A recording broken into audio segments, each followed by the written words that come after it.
Okay, before I introduce Jeff, I just want to give a real quick civics lesson.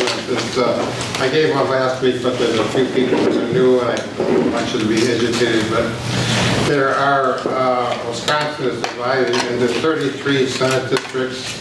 We're in District 31. I'm going to pass a map around of this. Then you can look at it, give it to the other table. A candidate is elected for 4 years, but half let me say, 33 members, 17 are going to be elected for 4-year terms this fall. 2 years from now, there will be an election for the other 16 members. We're fortunate that Jeff Smith has come over from Eau Claire. If you look at the map, Eau Claire is in the upper corner of the district. My understanding it has about a third of the population in the district, which is interesting because this whole Senate area, all the political state districts have been gerrymandered quite a bit. Jeff is experienced in Madison. He was a state assemblyman for, was it two terms? Two terms. Has a business in Eau Claire. And now I think it's spending a lot of time knocking on doors, and I don't know if he spent the morning knocking on doors in Prescott. If he didn't get to meet him, maybe around this afternoon. I don't know. He's accompanied by his assistant. So, Jeff.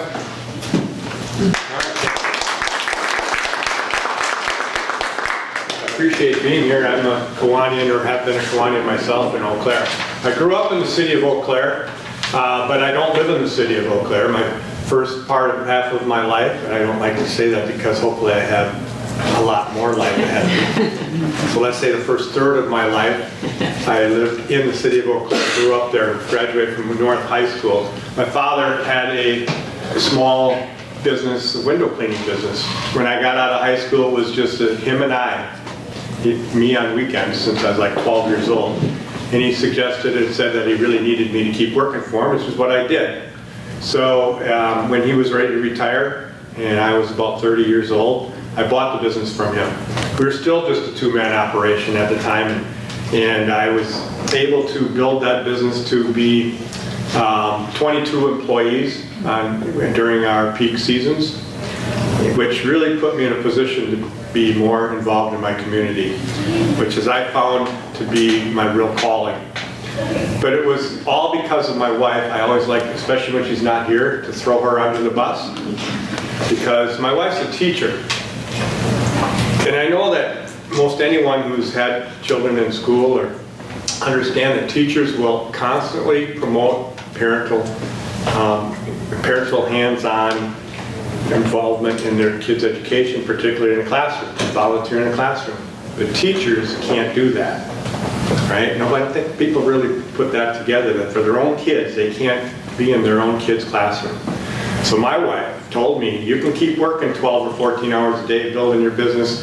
So I didn't have children until my first one was born when I was 35. So I'm a little late bloomer, but she said, when Emily starts school, you're going to volunteer. And I did. And volunteering in the classroom is what really transformed my life. Because I got a whole different view, look at what other people go through, what other children have tools at their disposal and resources, and what other families struggle with. And how privileged I actually am, and I didn't realize it. And the way I grew up, and what I had, and what I could do. And I just got so involved in the school district that people thought I actually was on the school board when I wasn't on the school board, because I was there all the time, and I was making things happen. I actually helped pass a referendum, a $40 million referendum back in the 90s, which at the time was extraordinarily high and was a big accomplishment. We were able to build one new built school, and then do a lot more remodeling in some other schools, and add technology. That was a big deal at the time. Those sorts of things weren't enough, though, because as more and more I got involved, I realized that our school funding formula is really broken and unfair, especially for rural Wisconsin, and that And the more political I became involved, I realized that the system of politics is broken because we have campaign finance rules that are really, really hurting this country and in this state. So those two issues really drove me, but I couldn't do it, I couldn't change things if I wasn't an actual policymaker. So I was a town chair by that time, because the environment was really big to me, and I got motivated by that, but then people actually pushed me to be a town chair of the township I live in, which is town of Brunswick. And I, of course, and I created the Parent Advisory Council in Eau Claire, which was really successful and still is the fallback group that for our school board in Eau Claire. But I needed to be a policy maker, so I ran for the state assembly in a seat that was held by, I'm a Democrat, that seat was held by a Republican for 14 years, and I wasn't really given a lot of support because it was not expected that I would win, and he had $175,000 in the bank. I spent $30,000 and won in 2006. And in an upset, served 2 terms. Those are 2-year terms in the assembly. Each Senate district has 3 assembly seats in it. That's how they're made up. So there's 99 assembly seats in our legislature.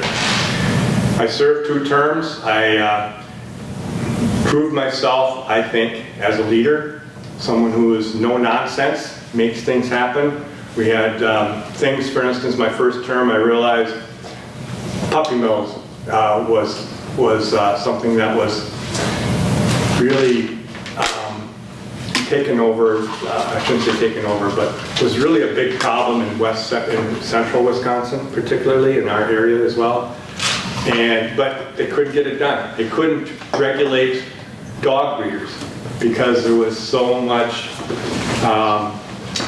anti-regulation. There were breeders who didn't want to be anybody coming in and telling them what to do. So they spent 10 years up until I got there arguing about this. And the legislators will tell you this, were themselves, like, these dog people are passionate. And, we got to do something about it, but for some reason they just can't get themselves to sit down and together do something. Well, I did. And I did it the right way. I actually visited puppy mills, went with a reporter who went with me with a camera. We did all of those things, had an expose on television actually about it beforehand.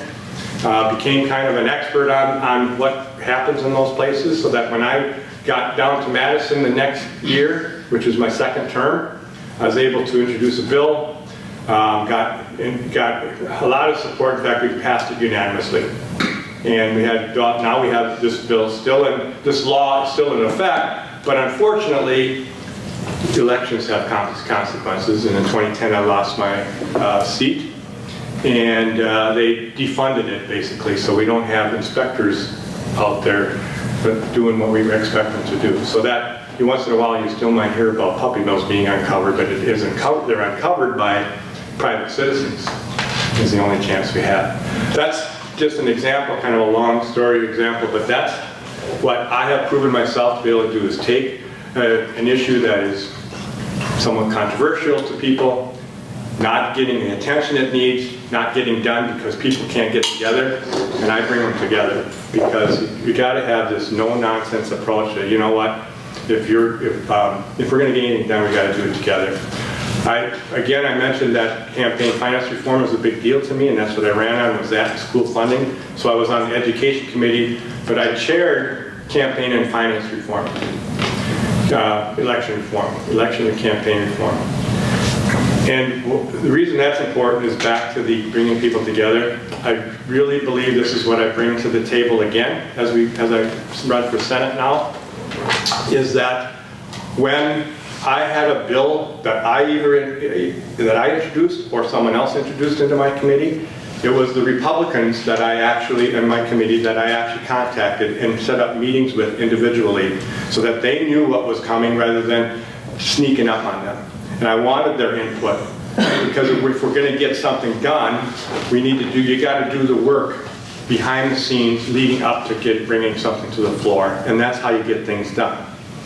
None of this it's our way or the highway thing, and that's what's happened down there.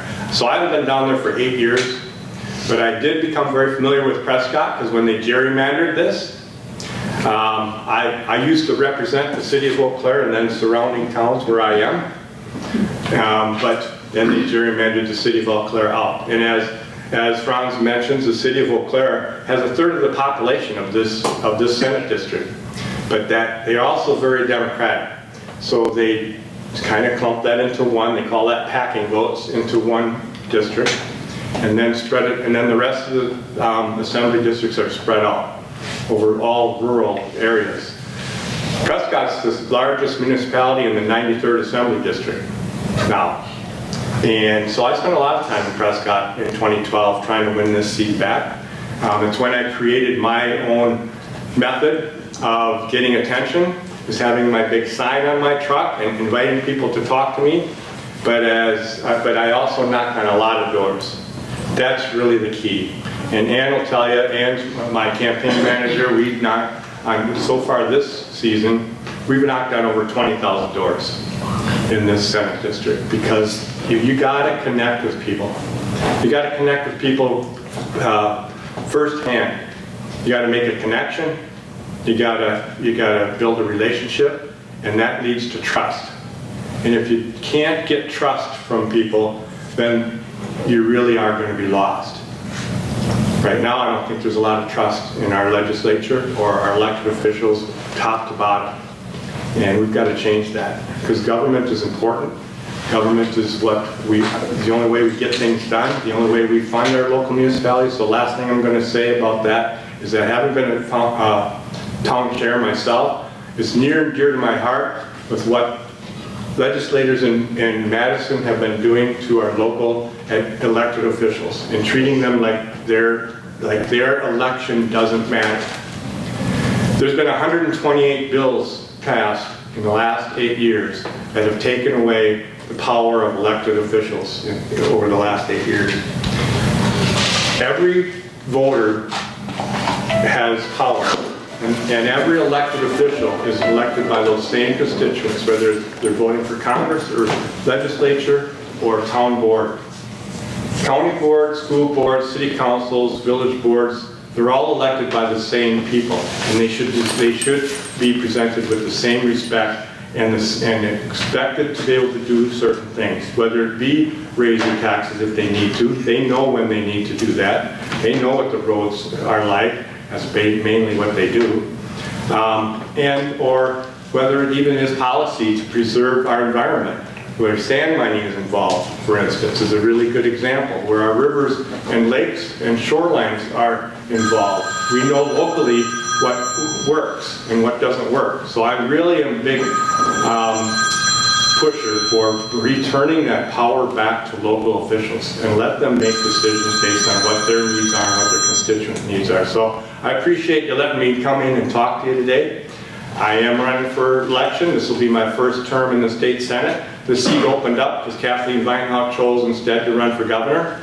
And I think I'm the right person with the experience and the willpower to make things happen and fill this seat. So I would entertain any questions you might have. Yes? So how do you fix school funding? How do you fix school funding? It turns out that I was on the governor's task force for education back in 2003 and 4, before I ever ran for legislature. And we studied that problem, and there are solutions out there. First of all, you got to throw away this formula that we have.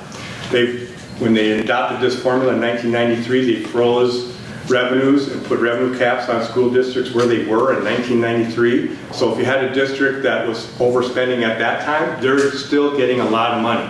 If you had districts who were being very frugal at that time for various reasons, they're really underfunded. This is where we have this terrible imbalance, and it's particularly around the suburbs of Milwaukee. They have a lot of money, and the rest of us, for most of us, are not. But what's really the problem is the property tax, or the property values that it's based on. So the formula is based on property values, so in paper, they assume Pepin, for instance, must be rich because they have high property values. And so they only get about $500 per student aid from the state. Whereas they promise a voucher school person, by the way, if they give a voucher to a kid to go to a private school, they get $7,500, guaranteed. Doesn't matter where they're coming from. So that just gives you an example of how imbalanced things are. So some districts, I think Eau Claire gets $6,000 per student, Ellsworth gets about $5,000 per student, but you got a school district like Pepin that get $500 per student just because their property values are at a certain level. Mostly those properties are owned by people who don't live there year-round and don't have children in the school, so you have diminishing enrollment along with high property values. The school's not going to exist very long. And then what do we do? So we can fix it by taking it off those values, but we need to have more of a mix. Maybe some comes from income tax as well as sales tax. And if you look at Minnesota, they have a high sales tax, and some of their school funding comes from that. So we've just got to have a sit at the table, like I said earlier, and get all the ideas in instead of such a divided house about doing nothing or just only or sticking to this property tax issue. Yes. I actually have two questions. One has to do with healthcare. Mm-hmm. There's cost of healthcare for people that, we have medical assistance, badge care in the marketplace, but there's so many people that can't even afford marketplace premiums, so they're coming to free clinic here if they're St. Croix, which I don't know if you're aware of. And, so healthcare costs, but on the other hand, now that I'm a retired person, they're looking at, I'm hearing rumors about abolishing Medicare, Social Security, that type of thing. So healthcare for seniors, healthcare for everybody else, it's a huge issue. And it's all across the country, so. Yeah. What are we going to do? What are we going to do? In the state of Wisconsin, we have this ideology over the last several years that we don't take any money from the federal government. But it treats the federal government like it's a foreign entity, when in fact it's our tax dollars and we own the government. So our tax dollars are sitting in Washington, D.C. that should have come back to Wisconsin as the Medicaid expansion through the Affordable Care Act. But because of playing this politics with the rhetoric, we don't take money from them. It's really caused us to be the highest cost state, and western Wisconsin is the highest cost region in the whole country for medical. So we need to, so that's the first thing we got to do. We need to accept that money, quit playing politics with people's lives and health. And we can open up Badger Care, by the way. We can change just a couple words, and anyone could purchase their health insurance through Badger Care. It doesn't cost the state anything. It's not saying people get a handout. It's the fact that they can buy using the Badger Care leverage to buy their insurance. And it would be, I think it was a savings of like $1,200 a year or something on average. We had, in the past several years I started, because I've never gone away, after 2010, I never actually left the scene because I didn't go into politics because I needed a title. I made a lot more money when I was in business. It's because of my kids that I went into politics. And so I've continued to stay involved, so I became an organizer. And I created a group called Citizen Action Organizing Cooperative for Western Wisconsin.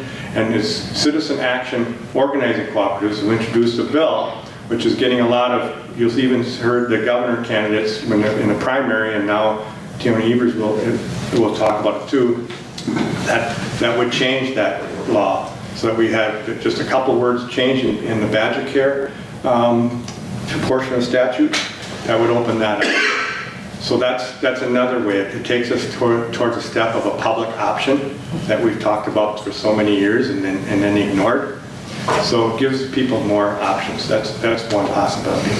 But Medicare and Medicaid as tax dollars, especially Medicare, right? We pay into I just have to say this because I've been saying this for years. As adults, we pay into two systems our whole lives. One is for private insurance, while we're working until we hit 62 or 65 or whatever it is. But at the same time, we're paying into Medicare so that we do it. So the private insurance is more than happy to get rid of us when we need it the most, and they never give us our money back. Whereas Medicare, we're putting into it so that then we have money there when we do need it, when we are older. Why we have two systems, I think people need to start thinking about that, and why we're paying into two systems that we don't naturally benefit from. I think that's important. This is why a lot of us talk about a single payer system that we all pay into in one place. You had a question? Yeah, I guess I always get stuck on partisanship when you probably hear it every day, what is the deal? And all of these people have owned businesses or ran a business or been in business where we all have to work together to figure something out. Do you see anything happening with partisanship and the two sides working together? You know what would help is if we got rid of gerrymandering. If we had a system of drawing our districts that is fair and non-partial, which Iowa does and actually 13 other states do, at least, I think, you wouldn't have the parties in such control of the elected legislators. Whereas, so they just threaten them, and well, you're not going to worry about getting elected as a Republican or as a Democrat in these certain seats, but you're going to but we're going to run somebody against you in a primary if you don't do what we say. There's a lot of power in that, and it's caused people or legislators to not listen. They don't have to listen to us. They get elected no matter what. I mean, but I am going to say this about gerrymandering. It's voters who let it work. Voters are generally not as informed as I wish they were, and it's hard to be. People are busy. They're trying to run their kids around. They have a job that they're trying to they're trying to pay their bills. Sometimes they have 2 or 3 jobs to pay their bills. So it's hard to keep up. So they get into a habit, this is the way I vote. Well, guess what? The parties have figured it out. Wasn't there a lawsuit and didn't you find them to be at fault for this? It's in the Supreme Court. And the Supreme Court. That's not going to change. Well, the Supreme Court, they did not, they chickened out. They had this case, it's a Wisconsin case, they have a North Carolina case, they have several states actually that are lined up that are all in this situation. But the Wisconsin case alone was really the most important one because it was strictly about political gerrymandering. And they sent it back to the lower court. So they didn't say no. They didn't say we're going to let this continue. So fortunately, we don't have language that allows it. They sent it back. And they said they needed more proof. Well, we had 12 plaintiffs on that case. Now we have 40. We got 40 plaintiffs from Wisconsin on this case, and so they've sent it back to the courts. We'll see what happens in the next year or so.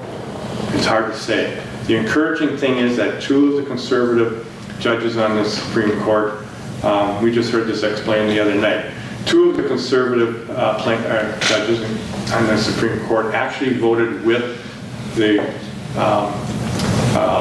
progressive judges that this case needed to go back to the lower courts rather than voting just to drop it. So it was a 7-2 decision at the time, so that's a good thing. So that means there's hope that they actually want to fix this. That's the way I want to think about it. I think they want this to be fixed because what's their legacy if they don't? Those lifetime appointments carry, anybody that carries a legacy, right? This is what they'll be remembered for. They could fix democracy in this country with that issue. Okay, quick question on that. Can a governor veto redistricting in Wisconsin?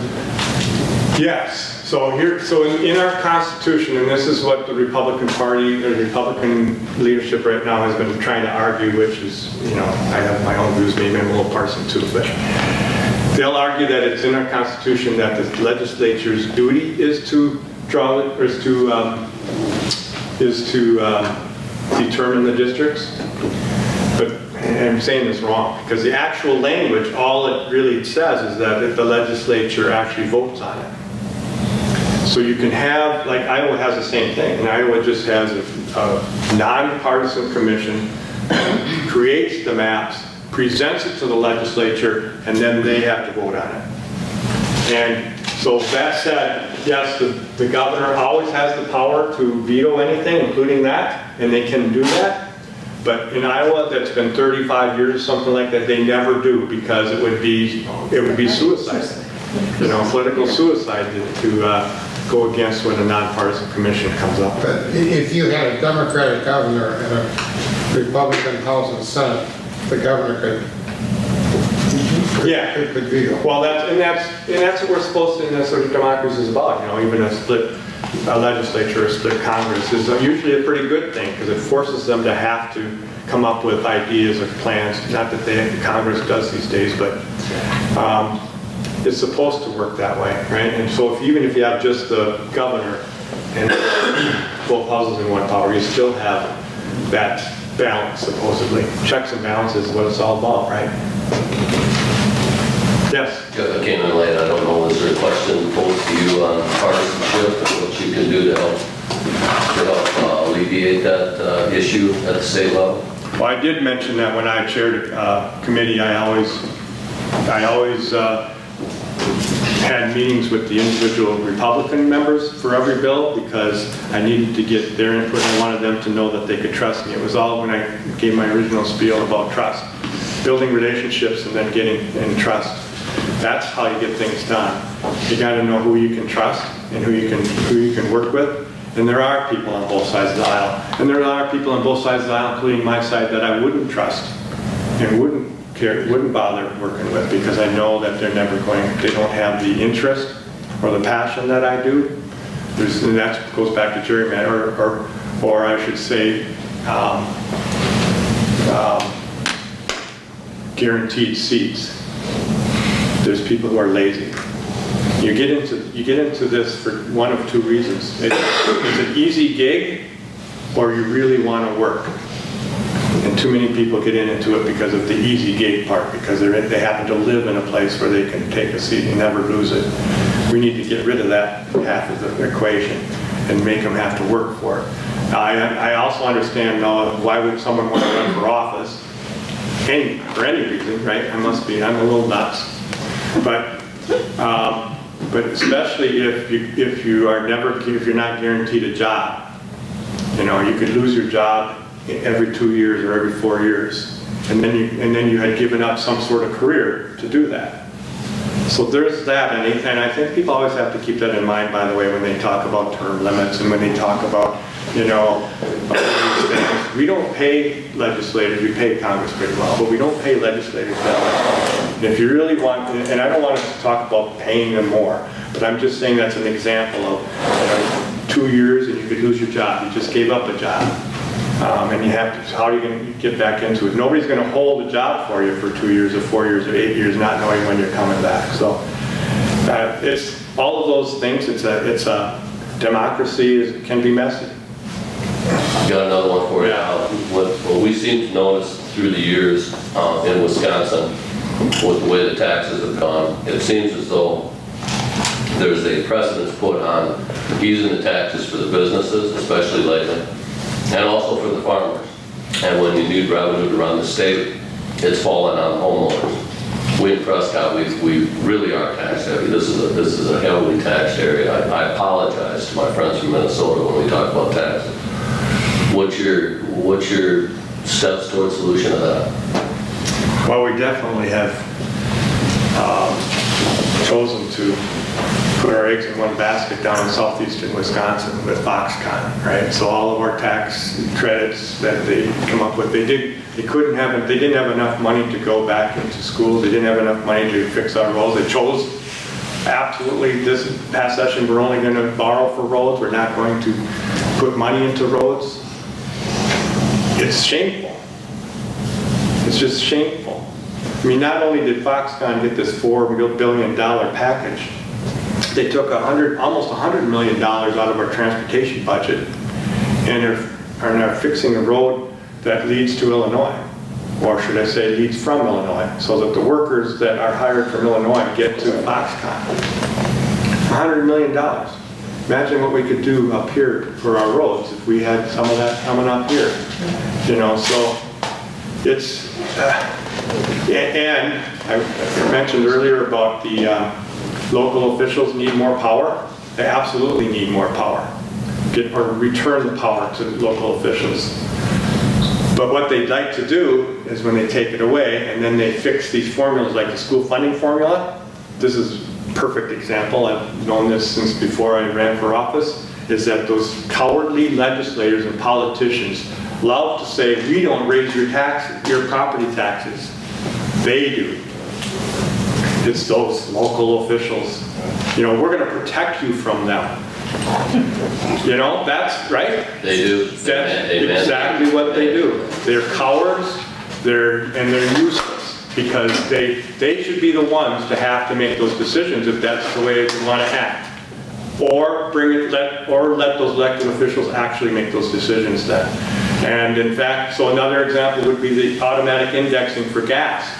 They weren't cowardly enough to actually put that in effect in the first place so that they would never have to raise the tax on their own. Then they were stupid enough to actually get rid of it in 2005 from pressure from outside sources about taxation without representation. And now here they are. We don't know what to do about our roads. But now they're afraid to raise taxes on gas. I mean, you know, come on. Make up your mind. What's it going to be? So it's cowardly politicians that we have in effect, and they sign pledges, we're never going to raise a tax. Well, you know, if you run a business, that's like saying we're never going to raise the price no matter how the costs go up. They say run it like a business, but they don't really mean that. What about on the side with the taxes for the farmers? I know that's not a popular thing to bring up, and there's a lot of lobbying power amongst the farmers, but they're actually getting a pretty good deal versus the homeowner. Yeah, they are. Yeah, it swung. Right? When I was in local government too, it swung. It swung from the farmland was the high tax, and then the forest land wasn't. Now it swung, so now it's the other way around. You know, we can't seem to have a happy medium, just because it's lobbying. That, you know, who lobbies the hardest. But honestly, the subsidies, especially at the national level, you've got the Farm Bill, really absolutely favors corporate farms. You want to talk about the fact that they want to say that small farms can't exist anymore? Well, that's bogus. Small farms can exist, but not when it's an unfair playing field and all of this subsidy is going to the huge corporate farms. Who, by the way, in my organization and where we are, we take a lead on stopping CAFOs if we can because they're poisoning our water. And that's a really important thing. So that's my take. I mean, I am really feeling for small family, the true family farms who want to make it on, you know, and work their own farm because they're not getting the breaks. They're paying for it. Got time for one more short answer to a question. Okay, well, you know I can't give a short. How are you feeling since you're going around this area about the upcoming election not being a presidential election? Are you feeling excitement? Are you feeling that people care? I am. I feel really good because we are knocking on doors. It is really the only thing to do. I think my campaign is probably the most proficient at knocking on doors, so we get a real feel for it. So this is what it's already come up here. You know, we always ask people at doors what they think about issues, and you know, sometimes you got to kind of prod them because we snuck up on them. They weren't really ready for that question, and we'll say, what do you think of your schools, or what do you think of your roads, or how about healthcare? Well, healthcare always is really up there for everybody. But if I talk to them a little bit, eventually what they say is the partisanship. That's what I get. It's truly, truly become so partisan in everybody's mind, and they're sick and tired of it. And I think that's a good thing. I'm glad people are starting to get sick and tired of it enough so that I don't think they're paying attention to these ads as much as they used to. I don't think money is going to have as big an impact as it used to because of the fact that people just aren't listening to that stuff anymore. They're sick of it, always bashing the other person. One quick one I see. Well, I wasn't gonna say a question, I was just gonna say, I'm so grateful you're here because I'm so sick of hearing Minnesota ads. My mute's wearing off on my phone, my Yeah. remote. Yeah. But it's like, you wanna stand up here in Western Wisconsin and say, Madison, we're over here. Yeah, You know, I know. please give us some information. You know, I'm hoping, by the way, just really quick, the Tammy Baldwin bill about Packers, Yes. that it may be on the surface about that, but I think in the long run, it's about that. We need the FCC to actually, FCC to actually take action and make sure that Wisconsin residents are getting Wisconsin news. Not just have these market circles that they draw, because it's not right, it's wrong. People are really uninformed, misinformed. Yeah. Thank you. Thank you.